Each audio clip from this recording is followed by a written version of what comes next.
On May 31st, 2025, David Seymour will become the Deputy Prime Minister of New Zealand. Seymour is quirky, to say the very least, and his 2-decade-long career has made his vision for New Zealand's future incredibly clear, if not, at times, quite contradictory. In this video, we're going to look at some of David Seymour's statements on democracy, Indigenous rights, and his affiliations with larger groups internationally to answer a simple question. What is the future that David Seymour wants? Let's start with the D word. I'm talking about democracy. Democracy is the cornerstone of modern civilization, and David Seymour's views on democracy have evolved over time. Let's go back to 2010 when, during his time in Canada, David was given the chance to interview Tom G. Palmer, Vice President of Atlas's network of international programs.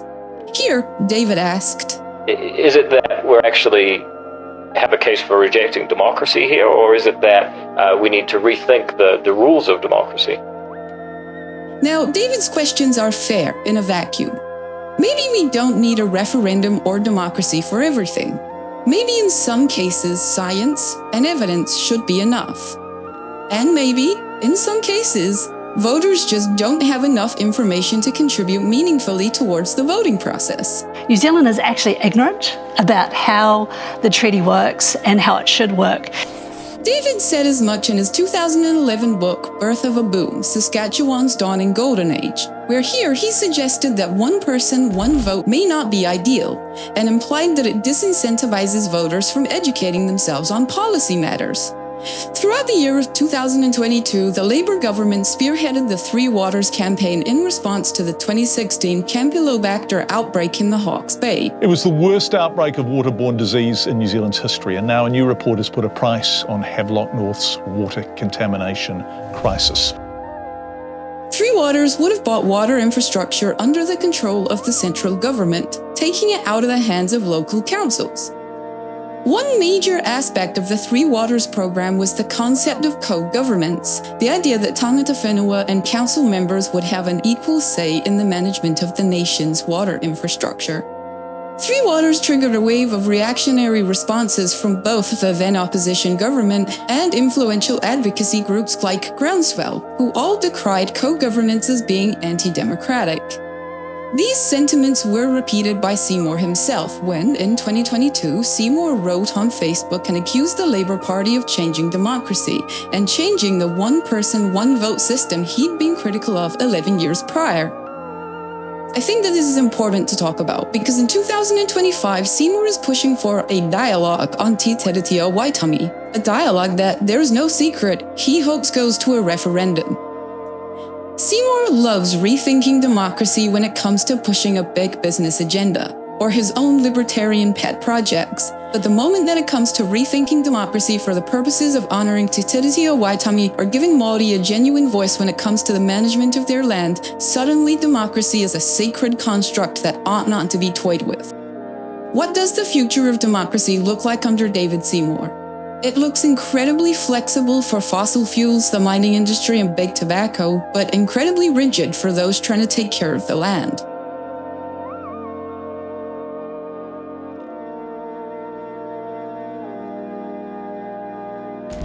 Declaring Māori co-governance undemocratic isn't the only way that David Seymour undermines Indigenous dignity.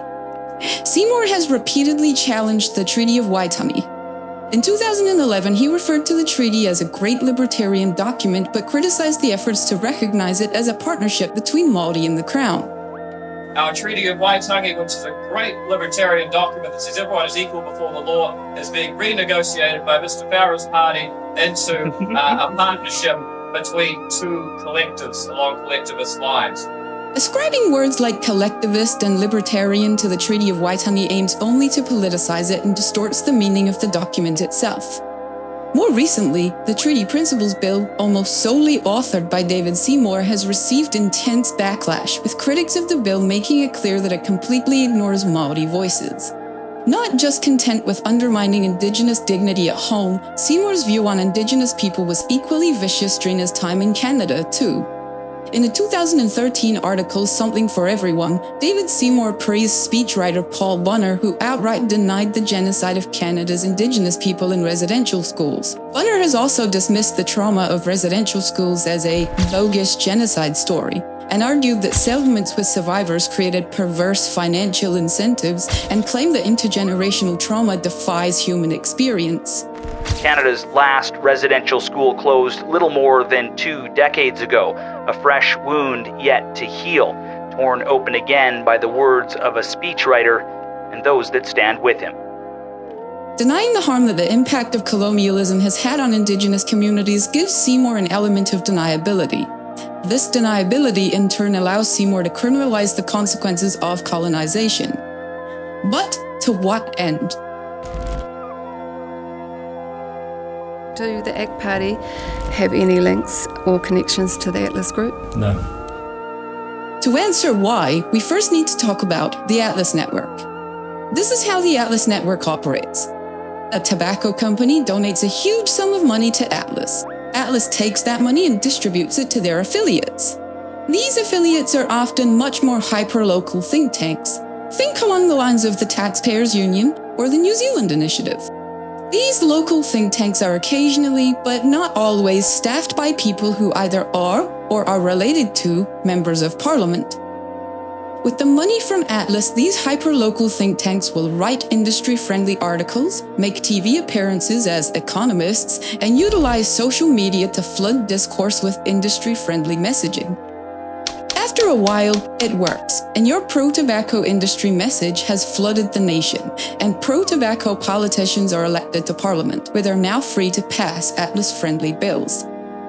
Seymour has decried his involvement with Atlas as the new Pizzagate of the left conspiracy theory.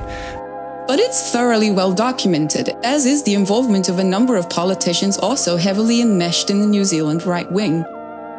David Seymour, Roger Douglas, Ruth Richardson, and Don Brash have all had some degree of involvement with the Canadian Frontier Centre for Public Policy, a group closely linked to Atlas. Don Brash, who served as the leader of ACT for a short time, was heavily praised by Milton Friedman, whose economic theories inspired policies under Pinochet's dictatorship in Chile. And Don Brash, who was appointed as the first governor of the Central Bank of New Zealand, he's now the leader of the opposition in the New Zealand Parliament. But at the time, he came from business. He was a businessman. And he is an extraordinarily able and effective fellow.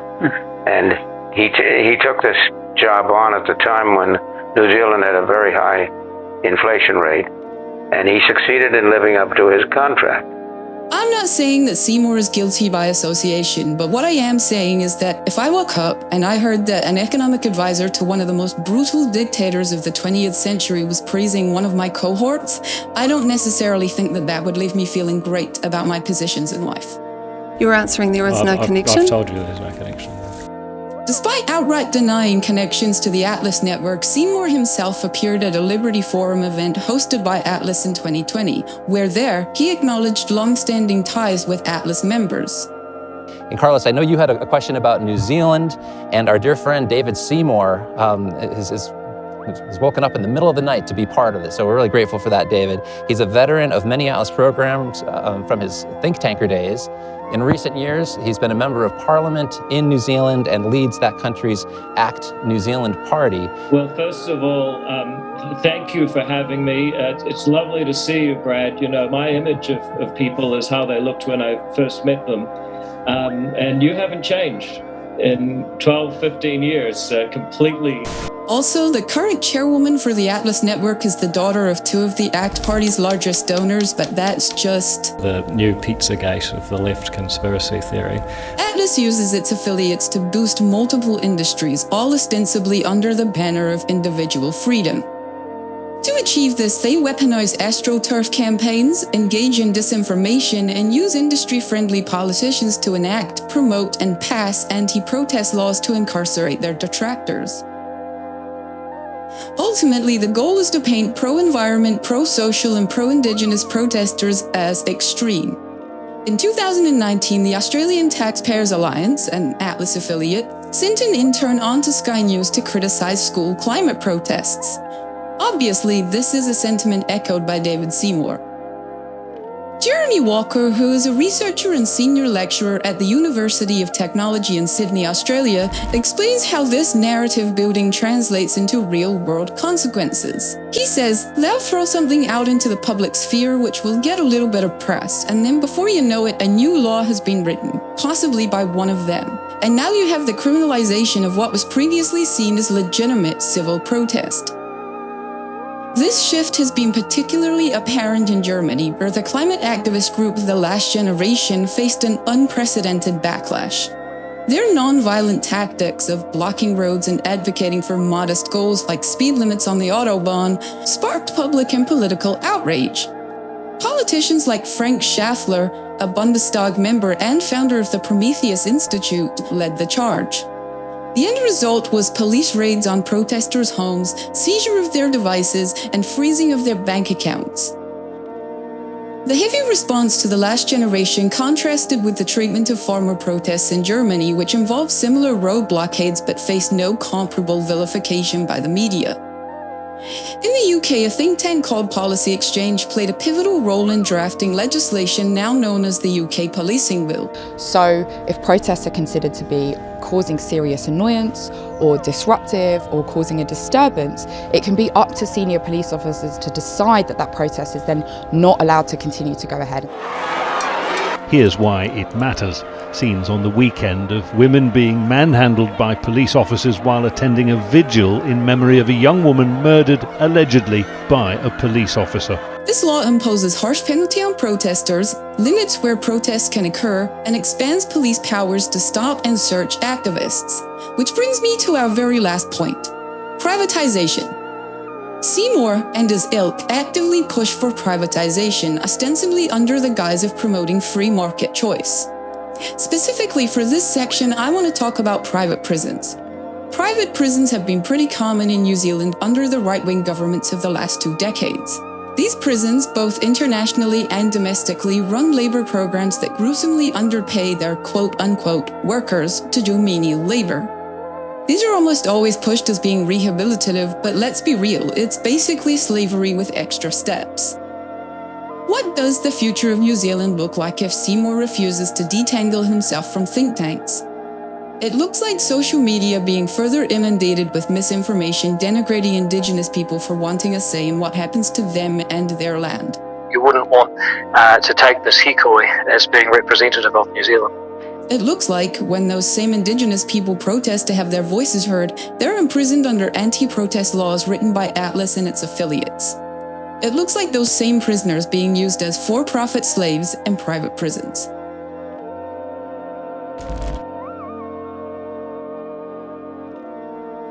The first result in Google tells us that the Overton window is the range of subjects and arguments that the mainstream public will accept at a given time.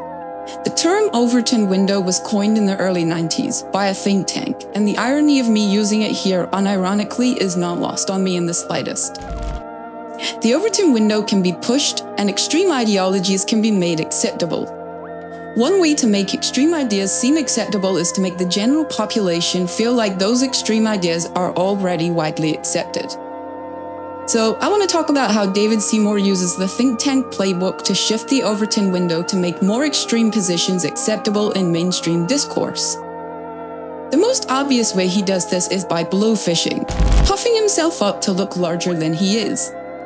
We saw this most prominently in 2021 when David Seymour's followers on Instagram jumped by almost 50,000. Multiple online analyses reveal that Seymour's followers are overwhelmingly fake. And for the ones that aren't fake, well, they barely interact with the things he posts, with Seymour's online engagement remaining consistently low. At the time this happened, David Seymour claimed that these were bots latching themselves onto his account from overseas, but it's reasonable to be skeptical of these defenses. A year prior to this bot attack, former ACT staffer Grant McLachlan went to the media and accused the ACT party of creating fake grassroots groups to influence public opinion. These groups, like the Taxpayers Union, buy advertising on Facebook and boost their messages across the country.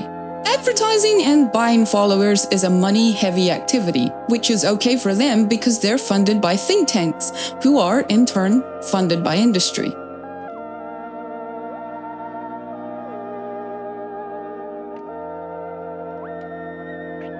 We don't have any Trump funders. I doubt that any single funder contributes more than 5 to 10% of our funding in any given year. So nobody really has a veto on our work. Having said that, if anyone does want to give us that much money, please see me quietly after. This quote is obviously intended as a joke, right? Seymour is making a joke about being the common man who isn't funded by big interests, and he's joking that he would like to have so much money that he could actually progress in Parliament. The problem with this joke is that he does now take money from big business, specifically Graham Hart, New Zealand's richest man, Dame Jenny Gibbs, the mother of the woman chairing Atlas, veteran investor Trevor Farmer, chess grandmaster Murray Chandler, and Zuru toy billionaire Nick Mowbray. Call me a bad comedian, but I don't think a joke is funny if the person then does the thing that they were joking about. So why do it? Why make a bad joke? Well, the answer is simple. It moves the Overton window. The tactic, as I see it, is to leverage humor, irony, and oversimplification to embed extreme ideas into the mainstream, subtly radicalizing societal attitudes and enabling a drift towards extremism. Jokes, and specifically memes, operate as a form of cultural shorthand, packaging ideas up in a way that's accessible, easily digestible, and often entertaining. But it's the simplicity of memes that belies their impact. Research by ISD Global in 2022 showed that right-wing meme culture frequently disguises hateful and extreme messaging under the guise of humor and parody.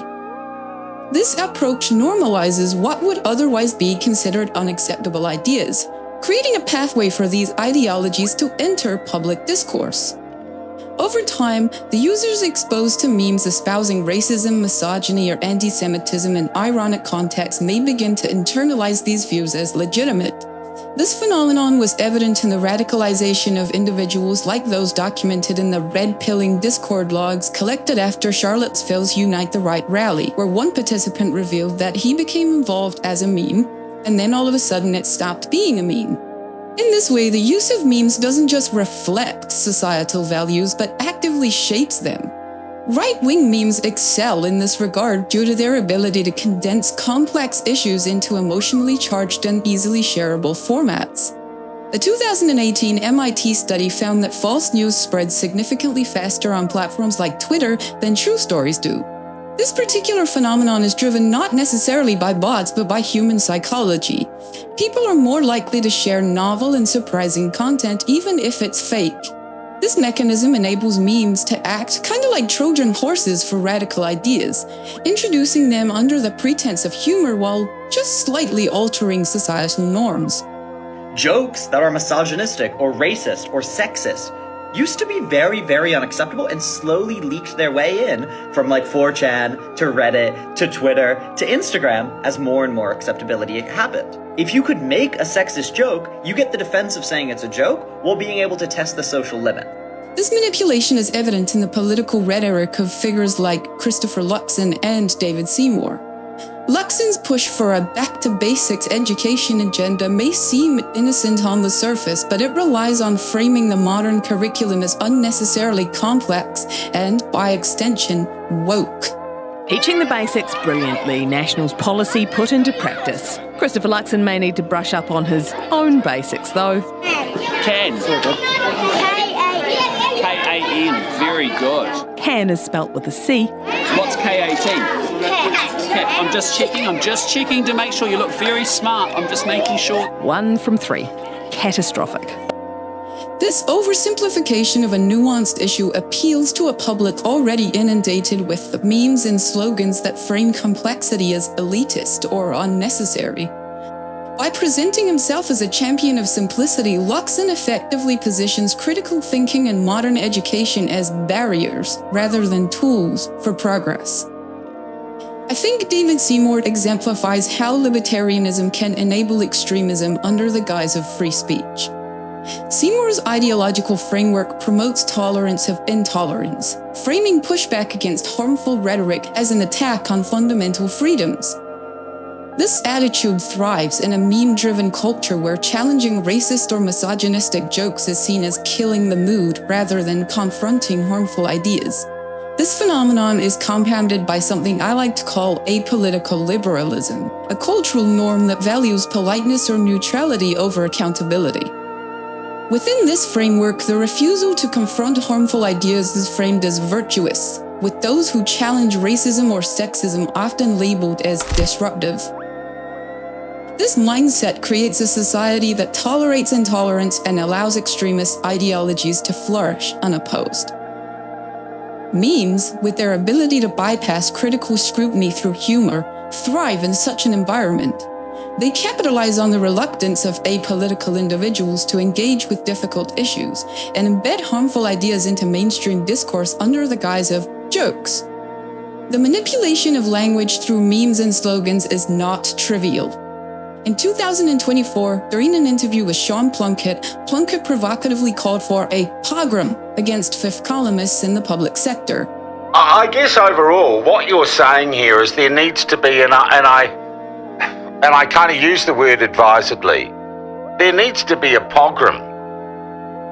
Yeah, well, I'd probably find a different word for it, but you're right that part of the process of the government changing is appointments, and there's a bit of a lag. I mean, the extreme version of this you see in the US, where they basically compete to get elected so they can appoint the Supreme Court.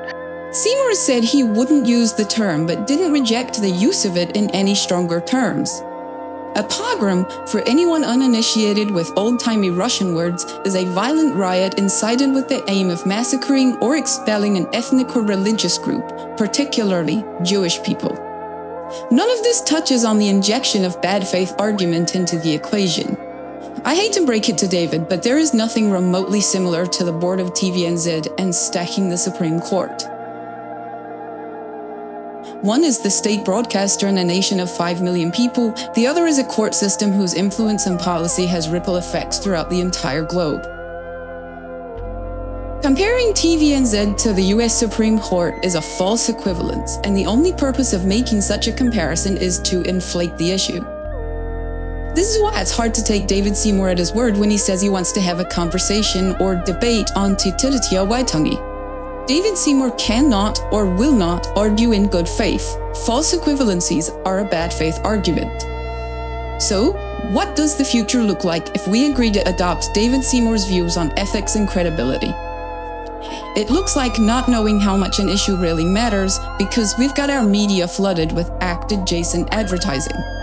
It looks more and more extreme as violent rhetoric flourishes under the guise of jokes. It looks like big industry having an ever-increasing say on how our politics should run. And it looks like arguing or trying to be persuasive is pointless because those in charge of the conversation will always argue in bad faith. So, what does the future look like under David Seymour? It looks incredibly flexible for fossil fuels, the mining industry, and big tobacco, and incredibly rigid for those trying to take care of the land. It looks like local social media being further inundated with misinformation denigrating Indigenous people for wanting a say in what happens to them and their land. It looks like when those same Indigenous people protest to have their voices heard, they're imprisoned under anti-protest laws written by Atlas and its affiliates. It looks like those same prisoners being used as for-profit slaves in private prisons. So now we need to ask ourselves, is this the future that we want?